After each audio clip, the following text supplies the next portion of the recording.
स्वागत है आपका और एक नए वीडियो में और एक नए टॉपिक के साथ। आखिरकार भारत $5 ट्रिलियन पर पहुंचा। तो ये बात सही है और ये जो है शेयर बाजार का जो है मार्केट कैप हो चुका है $5 ट्रिलियन। तो चलो दोस्तों पहले वीडियो स्टार्ट करते हैं। आशा करेंगे पसंद आएगा और पसंद आए दोस्तों तो लाइक और शेयर जरूर से कर दीजिएगा और चैनल पर पहली बार आए सब्सक्राइब नहीं किया तो साथ में सब्सक्राइब भी कर दीजिएगा। चलिए स्टार्ट करते हैं। नमस्कार दोस्तों, स्वागत है आपका हिंदी नॉलेज शो में। तो दोस्तों आज का दिन बहुत ही ज़्यादा ऐतिहासिक है भारत के लिए और भारत के आलोचकों के लिए भी। क्यों? क्योंकि पिछले कुछ दिनों से ये अफवाह उड़ाई जा रही थी कि भारत के चुनाव के कारण भारत का जो मार्केट है वो क्रैश कर रहा है, जिससे कि इकोनॉमी को नुकसान हो रहा है। इसके अलावा दूसरी खबर जो पिछले कई सालों से उड़ाई जा रही है कि भारत कभी भी $5 ट्रिलियन के आंकड़े तक नहीं पहुंच पाएगा।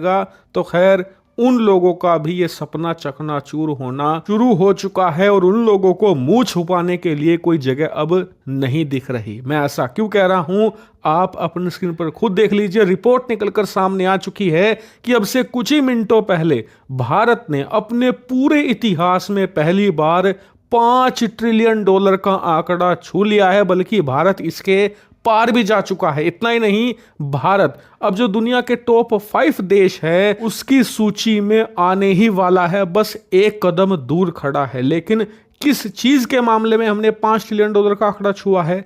तो भारत का जो शेयर मार्केट है उसकी टोटल वैल्यूएशन के मामले में भारत का जो शेयर मार्केट है वो $5 ट्रिलियन आंकड़े के पार जा चुका है। और ये भारत के लिए बहुत शानदार खबर है। क्यों? क्योंकि इसका कारण यह है कि पिछले कुछ दिनों से भारत में जो स्टॉक मार्केट है वो अमेरिका में हो रही इंस्टेबिलिटी के कारण लगातार क्रैश कर रहा था। अमेरिका का जो फेडरल रिजर्व है वो लगातार इंटरेस्ट रेट में बदलाव कर रहा था, जिससे कि असर भारतीय स्टॉक मार्केट पर हो रहा था। लेकिन भारत में अफवाह यह उड़ाई गई, भारत में चुनाव चल रहे हैं और इन चुनावों में कुछ ऐसे परिणाम आ सकते हैं जिससे कि ये पूरा का पूरा स्टॉक मार्केट घबरा रहा है और इस वजह से ये क्रैश कर रहा है। लेकिन इस स्टॉक मार्केट ने पूरी तरीके से आलोचकों को धता बता दिया है और ये इतिहास में ऑल टाइम हाई पर चला गया है और ये मार्केट कैप टोटल $5 ट्रिलियन आंकड़े के पार जा चुका है।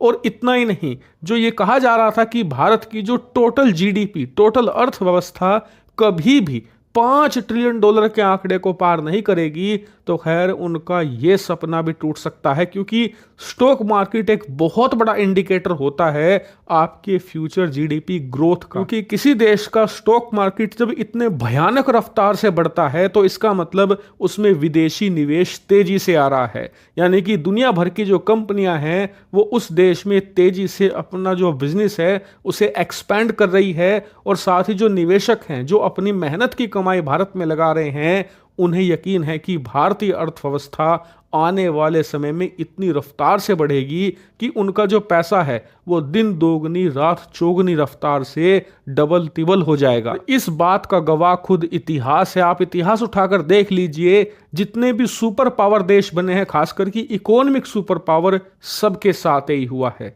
चाहे वो 1945 का अमेरिका हो या फिर 1990 का चीन, सबके एक आर्थिक सुपर पावर बनने की भविष्यवाणी पहले ही स्टॉक मार्केट ने कर दी थी। क्योंकि जो देश आर्थिक सुपर पावर बनने वाला होता है उस देश में दुनिया भर के निवेशक अपना पैसा पहले ही लगा देते हैं, क्योंकि उन्हें अंदाजा होता है भविष्य में किस देश के साथ क्या होने जा रहा है, किस देश की बैंड बजेगी और कौन सा देश भविष्य में एक आर्थिक सुपर पावर बनेगा। भारत इसी राह पर अब बढ़ चला है और भविष्य में भारत को एक आर्थिक सुपर पावर बनने से कोई नहीं रोक सकता।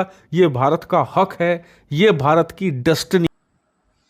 थैंक यू दोस्तों, वीडियो को यहाँ तक देखने के लिए। देखो, अफवाह फैलाने वाले लोग कुछ भी फैला देते हैं, ये बात भी सही है। और जो लोग डेटा देख के बात करते हैं ना, उन लोगों को ये अफवाह से कोई फर्क नहीं पड़ता है। हमने 3-4 महीने पहले एक वीडियो डाली थी, उस समय भारत का जो शेयर बाजार का जो था वो $4 ट्रिलियन था। तो भाई 5 से 6 महीनों के अंदर $5 ट्रिलियन पहुंच चुका है। तो आप समझ लीजिए कि देश की जो कंपनियां हैं वो कितनी ग्रो कर रही है, कितनी स्ट्रांग हो रही है और उससे और रोजगार बढ़ेगा। क्योंकि जो कंपनियां स्ट्रांग होती है उसके आउटलेट और बढ़ते हैं ना भाई, उसकी ऑफिस और बढ़ती है, हर एक सिटी में जाते हैं, ठीक है, तो उससे रोजगार और बढ़ेगा। लेकिन कई सारे लोग हैं जिसको बस विरोध ही करना है हर एक चीजों में। बाकी वीडियो के माध्यम से दोस्तों आपको पूरी चीज समझ में आ गई होगी। आपकी क्या राय है कमेंट में लिखकर जरूर बता दीजिए। फिलहाल आपसे विदाई ले रहे हैं, मिलेंगे और अपनी वीडियो में आपके साथ। टिल देन जय हिंद, जय भारत।